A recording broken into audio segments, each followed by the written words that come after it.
আসসালামু আলাইকুম, ওয়েলকাম করছি রিয়াসাদ আজিম। ভিন্ন ধর্ম মতাদর্শে যারা শুনছেন সবার প্রতি আন্তরিক কৃতজ্ঞতা। ডিসকাশন করতে চাই বাংলাদেশ ক্রিকেট বোর্ড নিয়ে। বাংলাদেশ ক্রিকেট বোর্ডের অ্যাক্টিভিটি, ন্যাশনাল ক্রিকেটারদের অ্যাক্টিভিটি, কিংবা ক্রিকেট বোর্ডের ভালো যে প্রোগ্রামসগুলো রয়েছে, অ্যাকশনসগুলো রয়েছে, সেগুলোকে পপুলার করার, মানুষের কাছে পৌঁছে দেওয়ার সবচেয়ে জনপ্রিয়তম মাধ্যম হচ্ছে ক্রিকেট বোর্ডের অফিসিয়াল ফেসবুক পেজ। কিন্তু অতি সম্প্রতি এই ফেসবুক পেজের অ্যাক্টিভিটি যদি আপনি লক্ষ্য করেন, আপনি আটকে উঠবেন। আপনার কাছে মনে হবে যে বাংলাদেশ ক্রিকেট বোর্ড কার হাতে ছেড়েছে ফেসবুক অ্যাডমিনশিপের দায়িত্ব, কারা এই পেজটা চালায়, কারা বাংলাদেশ ক্রিকেট বোর্ডের অ্যাক্টিভিটিগুলোকে মানুষের কাছে প্রমোট করার থেকে কন্টেন্ট মনিটাইজেশন পেয়েছে, কিছু কমেন্ট বাড়লে, কিছু লাইকস বাড়লে, কিছু লাভ রিয়াকশন বাড়লে, কিছু আর্নিং বাড়বে, এই চিন্তায় থাকে। কতটা খ্যাত চিন্তা ভাবনা হলে অতি সাম্প্রতিক সময়ে যেসব পোস্ট করা হয়েছে বাংলাদেশ ক্রিকেট বোর্ডের ফেসবুক পেজে, এবং যেই পোস্টগুলো পার্শিয়ালি, আবারও বলছি, যেই পোস্টগুলো পার্শিয়ালি বৈষম্যমূলক রেসিস্ট অ্যাটিটিউডকে শো করে, সেই কাজগুলোই চলছে বাংলাদেশ ক্রিকেট বোর্ডের ফেসবুক পেজ। এবং এটা দেখার এবং এ নিয়ে বলার কেউ নেই। ক্রিকেট বোর্ডের প্রভাবশালী ডিরেক্টর যারা রয়েছেন, আমিনুল ইসলাম বুলবুল, দুই ফাহিম, মাহবুব আনাম, ইফতেখার রহমান মিঠু, তারা তাদের কর্মকাণ্ড নিয়ে ব্যস্ত। আর বাকি যারা অফিসিয়াল, তারা ফেসবুক পেজ চালান না, বা এই ব্যাপারে তাদের কোনো ধরনের রোল নেই। থার্ড পার্টি এটার সাথে ইনভলভ। এর আগে মনে আছে একজন ক্রিকেটারের কল্লা আর একজন ক্রিকেটারের বডি লাগায় দিয়ে একটা পোস্ট করছিল, বাংলাদেশ ক্রিকেট বোর্ড করেছিল, এবং সেই ঘটনার পরে যে ধরনের রিয়াকশন হয়েছিল, তার পরবর্তী সময় মোটামুটি একটা স্মুথ জার্নি ছিল। এখন আবারও এই সার্কাজম গুলো শুরু হয়েছে। কোথায় একটু দেখি, খেয়াল করে দেখবেন ক্রিকেট বোর্ডের যে ফেসবুক পেজটা রয়েছে, এখানটায় গতকাল যে পোস্ট করা হয়েছে, কিছু পোস্ট করা হয়েছে, তার আগের দিন কিছু পোস্ট করা হয়েছে, এখানটা একটা ট্রেন্ডে চলে এসেছে তারা। সেটা হচ্ছে time to back your tiger, pick your favourite batter. আপনার ফেভারিট ব্যাটারকে, তাকে আপনি পিক করবেন। এবং পিক করবেন কেমনে দেখেন, পিক করার মাধ্যম, যিনি পোস্ট দাতা, যেই থার্ড পার্সন সিঙ্গুলার ও প্লুরাল নাম্বার এটাকে চালাচ্ছে, সে বলে দিচ্ছে যে জাকের যদি আপনার পিকড হয় তাহলে তারে আপনি লাইক দিবেন, ওকে।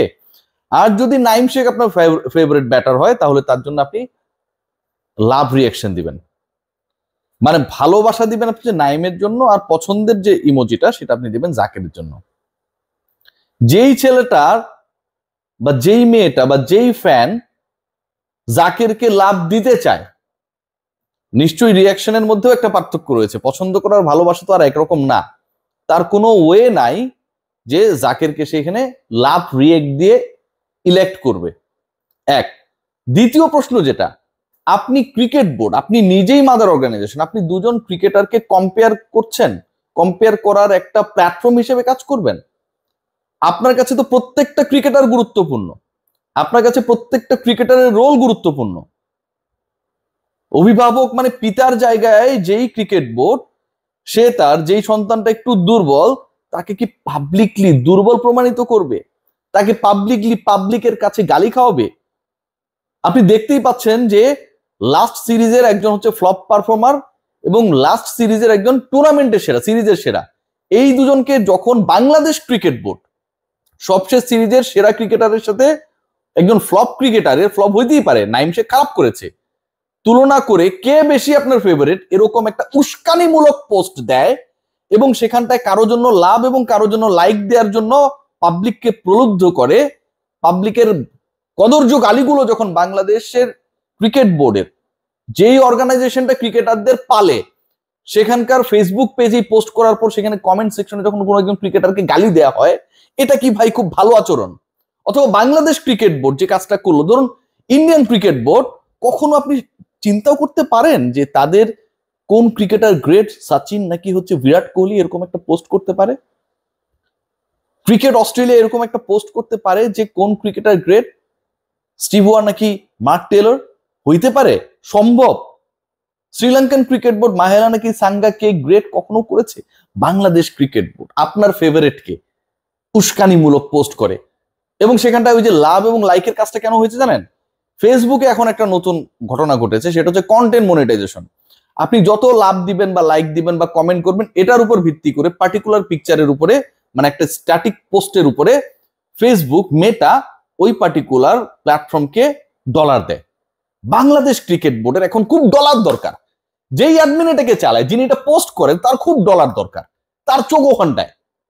এরকম খ্যাত ফালতু রেসিস্ট আচরণ যখন একটা বাংলাদেশ ক্রিকেট বোর্ডের মতো 15 মিলিয়ন প্লাস ফলোয়ার্স এর পেজ থেকে আসে, এটা কি কোনোভাবে সাপোর্টেবল ভাই? নাইমকে আমি আমার জায়গায় সমালোচনা করতে পারি, ক্রিকেট বোর্ড কি তার ক্রিকেটারকে সমালোচনার মানদণ্ড হিসেবে ফেসবুক পেজকে ইউজ করতে পারে? ক্রিকেট বোর্ড যদি জাকেরের সাথে নাইমের তুলনা করে এটা দেয় এবং সেখানটা বলে দেয় কাউকে লাভ দিবা আর কাউকে লাইক দিবা, এটা ভয়াবহতম রেসিজম। এটা ভয়াবহতম রেসিজম। আমিনুল ইসলাম বুলবুল এসিসিতে আইসিসিতে কাজ করেছেন। বুলবুল ভাই, এগুলো কি আপনি দেখেন? আপনার বোর্ডের ফেসবুক পেজটা চালায় কারা? হু আর দোজ গাইস? তাদের ন্যূনতম জ্ঞান রয়েছে? মাথার মধ্যে যদি গোবর থাকতো তারপর কিছু গজাতো, কারণ গোবর হচ্ছে সার, সেখান থেকে গাছ হচ্ছে মোটামুটি পুষ্টি পায়। এটাও নাই। ইন্টারেস্টিং আরেকটা পোস্ট নিয়ে একটু কথা বলি। মানে এগুলো চলছে, জাকের এবং নাইমকে দিয়ে করা হয়েছে, এবং তার আগে আবার হচ্ছে আপনার আমাদের আরো একজন ক্রিকেটারকে নিয়ে করা হয়েছে। সেখানটা আমি যেটা দেখলাম, আপনার তাওহিদ হৃদয়ের সাথে জাকের আলী অনেক, মানে জাকের আলী অনেক আছেই সব জায়গায়, সরি ইমনের সাথে জাকের আলী অনেক চলছেই। আপনার লাইক দরকার না? এরপরে দেখেন একজন ক্রিকেটারকে বলেছে গেস দ্য টাইগার, ঠিক আছে, গেস দ্য টাইগার, এবং এখানটায় প্রচুর গালি খাচ্ছেন তামিম ইকবাল খান বাংলাদেশ ক্রিকেট বোর্ডের প্ল্যাটফর্ম থেকে। প্রচুর গালি খাচ্ছেন তামিম ইকবাল খান। তামিম ইকবাল গালি খাবেন, তামিম ইকবাল তালি পাবেন, সেটা আলাদা বিষয়। বাংলাদেশ ক্রিকেট বোর্ড একজন ক্রিকেটারের কীর্তিকে তুলে ধরবে। একজন ক্রিকেটারকে আপনি গেস দ্য টাইগার, তার মানে এমন একজনকে আপনি দিয়েছেন যেখানটায় কন্ট্রোভার্সিয়াল ইস্যু তৈরি হইতে পারে। সাকিবকে নিয়ে এই মুহূর্তে কিছু কন্ট্রোভার্সি রয়েছে, তামিমকে নিয়ে সবসময় কিছু না কিছু থাকে। আপনি তার মানে এখানে কমেন্ট বক্সটাকে অনেক বেশি ইনভলভ রাখবেন। Guess the tiger, it means কি হবে? কারণ আপনি যখন এটা দেখবেন, গেস করতে যাবেন, আপনি নিশ্চয়ই নামটা লিখবেন, তামিম, সাকিব, মুশফিক, তার মানে আপনার নাম্বার অফ কমেন্টস বাড়লো, কন্টেন্ট মনিটাইজেশন থেকে বাংলাদেশ ক্রিকেট বোর্ডের ফান্ডে কিছু ডলার ঢুকলো।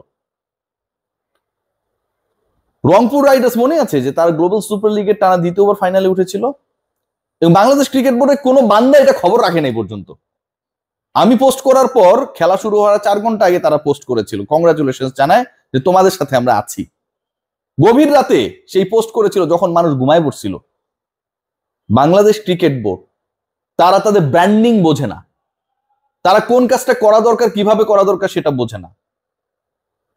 কার হাতে ফেসবুক পেজের কন্ট্রোল, কারা এই আইডিয়াগুলো জেনারেট করে, কারা বাংলাদেশ ক্রিকেট বোর্ডের হয়ে অফিসিয়ালি পোস্ট করছে যে তোমার ফেভারিট ক্রিকেটার কে? এর থেকে ভয়াবহ কোনো কিছু হতে পারে? ফেভারিট ক্রিকেটার নিয়ে BD cric time, daily cricket, cric frenzy, বিভিন্ন প্ল্যাটফর্মগুলো, আমার প্ল্যাটফর্মে আমিও করতে পারি। ক্রিকেট বোর্ড সেটা পারে? আমার 2জন সন্তান থাকলে আমি বলবো যে আসলে কে বেশি ভালো? সম্ভব এটা? বিসিবিতে সব সম্ভব। সবাই ভালো থাকবেন।